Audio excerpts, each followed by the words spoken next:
On Brennan and the CIA, the RDI report has been transmitted. The declassified version that will be released at the pleasure of the Senate committee. I have full confidence in John Brennan. I think he has acknowledged and directly apologized to Senator Feinstein that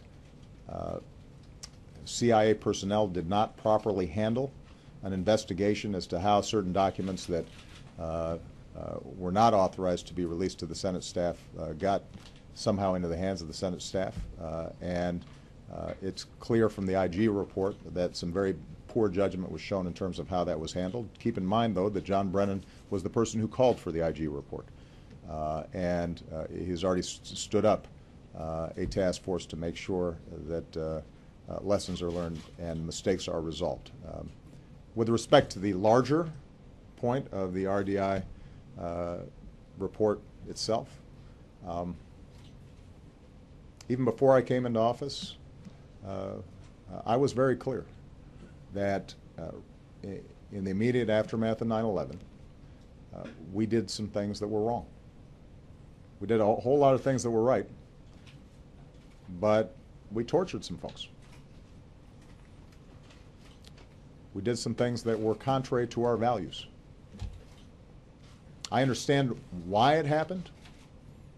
I think it's important when we look back to recall how afraid people were after the Twin Towers fell and the Pentagon had been hit and the plane in Pennsylvania had fallen, and people did not know whether more attacks were imminent.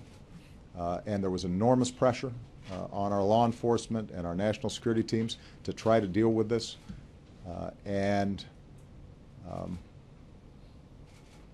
It's important for us not to feel too sanctimonious in retrospect about the tough job that those folks had. And a lot of those folks were working hard under enormous pressure and are real patriots.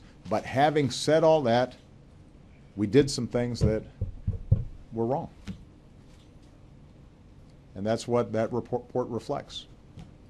And that's the reason why after I took office, one of the first things I did was to ban some of the extraordinary interrogation techniques that are the subject of that report. And my hope is that this report reminds us once again that the character of our country has to be measured in part not by what we do when things are easy, but what we do when things are hard. And when we engaged in some of these enhanced interrogation techniques that I believe, and I think any fair-minded person would believe, were torture, we crossed the line, and that needs to be needs to be understood and accepted, and we have to, as a country, take responsibility for that, so that hopefully we don't do it again in the future.